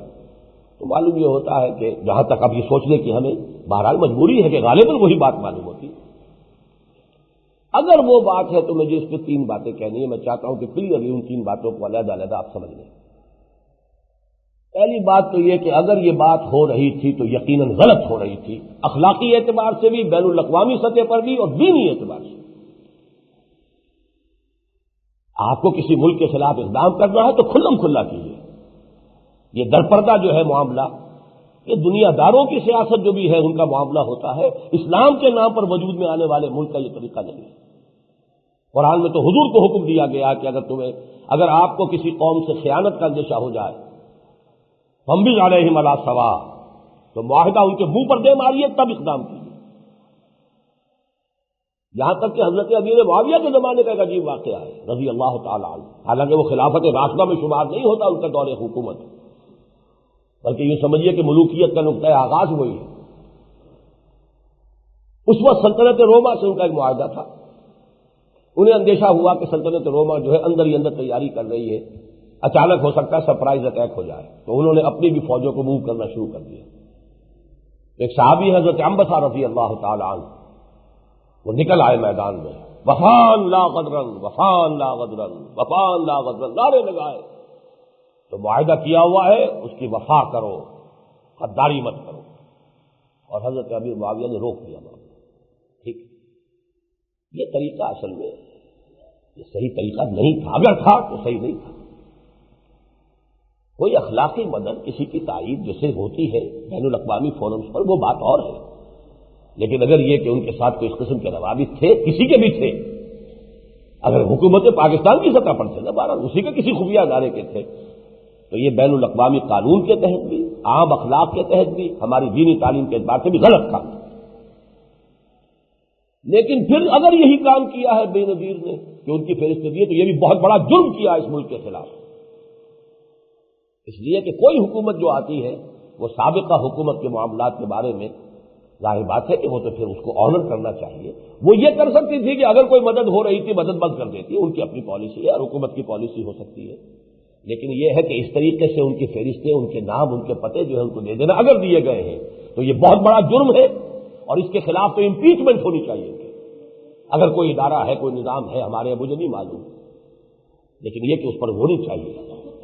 اس لیے کہ آپ جو ہے سرکاری راز، اسٹیٹ سیکرٹس ڈائیورج کرنا اور ان کو اس طریقے سے عام کر دینا، اور اس کو اس طریقے سے، بہرحال وہ ہمارا چاہے ڈکلیئرڈ ہماری اس کے خلاف کوئی اس وقت جنگ نہیں ہے، کس کو نہیں معلوم کہ وہ ہمارا پیدائشی دشمن ہے، اس کے ساتھ اس طرح کا معاملہ کرنا یہ بھی ہرگز جائز نہیں تھا. یقیناً غلط حرکت کی ہے، مجرمانہ حرکت کی، اس میں کوئی شک نہیں. لیکن اب میں ایک تیسری بات عرض کر رہا ہوں، اور وہ تیسری بات یہ ہے، اور اس کے لیے بھی میرے پاس تو میری تو آنکھیں قرآن اور سنت ہے. عجیب ہے آج جو مجھے روشنی ملی ہے سورہ نور کی آیت نمبر 11، ان الذین جاؤوا بالافک عصبۃ منکم لا تحسبوه شرا لکم بل هو خیر لکم. حضرت عائشہ صدیقہ رضی اللہ تعالی عنہا پہ تہمت لگائی. اللہ فرماتے ہیں کہ یہ اے مسلمانوں تم ہی میں سے کچھ لوگ ہیں جنہوں نے یہ حرکت کی ہے، بہت غلط حرکت، بہت بری حرکت، ام المومنین عائشہ صدیقہ پر تہمت. لیکن تم یہ نہ سمجھنا کہ یہ تمہارے لیے شر ہے، یہ تمہارے لیے خیر ہے. کیوں؟ تمہیں اندازہ ہو گیا تمہاری صفوں میں کہاں کہاں کمزوریاں ہیں، کہاں کہاں مارے آستین ہیں. پھر اس کے ذریعے سے اللہ نے قانون نافذ کر دیا. قانون کا تہمت لگانا جو ہے زنا کی، اس کی کیا سزا ہے، اس کی کیا حد ہے، وہ بیان ہو گئی. تو اللہ تعالیٰ تو شر میں سے بھی خیر نکالتا ہے. واقعہ یہ کہ جس طریقے سے بھی ہوا، جو بھی غلط حرکت کی ہے، چاہے وہ موجودہ حکومت نے کی یا بے نظیر نے اپنے سابقہ دور میں کی ہے، ایک بات میں دھڑلے کے ساتھ یہاں کہنا چاہتا ہوں، خالصتان کی تحریک کو تقویت دینا ہرگز پاکستان کے مفاد میں نہیں۔ یہ بڑی شارٹ سائٹڈنیس ہے کہ آپ سمجھیں کہ اس سے ہندوستان کا نقصان ہو جائے گا، لیکن آپ سمجھ لیجئے ان دی لانگ ٹرم وہ در حقیقت نہایت خطرناک ہوگا اگر کہیں قائم ہو جاتا یا ہو جائے تو پاکستان کے لیے، اس لیے کہ ان کی تو ساری نظریں پھر ویسٹ ورلڈ ہوں گی۔ ستلج کے نیچے تو کبھی ان کا کوئی عمل دخل تھا ہی نہیں، نہ کوئی ان کا مقدس مقام ہے، ان کا تو ہیرو یہاں بیٹھا ہے، اس کی سمادھی یہاں ہے، رنجیت سنگھ، ان کا پنجہ صاحب ہے یہاں حسن ابدال میں، مقدس مقام ہے ان کا ننکانہ صاحب ہے، مقدس مقام ہے، ہری پور ہری سنگھ نلوا کا آباد کرنا ہے، مان سیرا مان سنگھ کا سیرا ہے، راجا مان سنگھ کا سیرا ہے، کہاں تک جائیں گے آپ؟ ان کا تو پورا کلچر، ان کی تہذیب، ان کی تاریخ، ان کا دور عظمت، وہ تو سارا اس علاقے کے ساتھ وابستہ ہے۔ یہی وجہ آج ببر خالصہ صاحب کے کسی نمائندے کا آیا بیان، ہم نے تو 1 انچ بھی نہیں مانگا پاکستان سے، لیکن یہ کہ اب تک نہیں مانگا، اگر کہیں خالصتان ایک آزاد ریاست قائم ہو جائے تو آپ جان لیجیے اچھی طرح وقتی طور پر جو بھی قوموں کے اندر چیزیں ہو جاتی ہیں، کیا یہی وہ سکھ قوم نہیں ہے جس نے کہ 1947 میں جو بربریت کا مظاہرہ کیا تھا؟ کیا ہندوؤں کی وہ اعلی کار نہیں بنی تھی اس وقت؟ درندگی، انتہائی درندگی جو ہے وہ اس قوم نے برتی ہے اس مسلمان قوم کے ساتھ، اور جیسا کہ میں نے عرض کیا ان کی ساری نگاہیں اگر وہ وجود میں آ جاتا تو اللہ تعالیٰ نے، میں سمجھتا ہوں اللہ تعالیٰ نے پاکستان کو قائم کیا ہے، اور وہ کبھی اس کے لیے کوئی بھلائی کسی کے خیر سے کر دیتا ہے، کبھی کسی کی غلطی سے بھی کر دیتا ہے۔ میں نے تو ایک دفعہ ایک بات کہی تھی اور مرزا منور صاحب بہت فرق اٹھے تھے میری بات پہ، کیونکہ وہ بڑے کٹر مسلم لیگی پاکستانی دانشور۔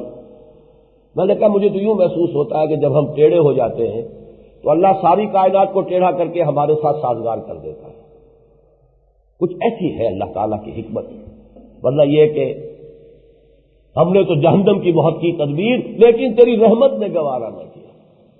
ہمارا اب تک کا جو طرز عمل ہے وہ تو یہ ہے کہ واقعتاً فلولا سبقت کلمۃ من ربک لقضی بینہم، کچھ اللہ نے کوئی ہمارے لیے مہلت طے کی ہوئی ہے، بہرحال اور اس کی مشیت میں ہے، رات بھی میں نے مفصل تقریر کی ہے، اللہ کی طرف سے اس ملک سے اس دھرتی سے کوئی خیر آئے گا، افغانستان سے بھی آئے گا، لیکن ابھی ہم اپنے کرتوتوں کی سزا بھگت رہے ہیں۔ دعا کیجیے ہمیں اللہ تعالیٰ توفیق عطا فرمائے توبہ کی، رجوع کی۔ بارک اللہ لی و لکم فی القرآن العظیم و نفعنی و ایاکم بالآیات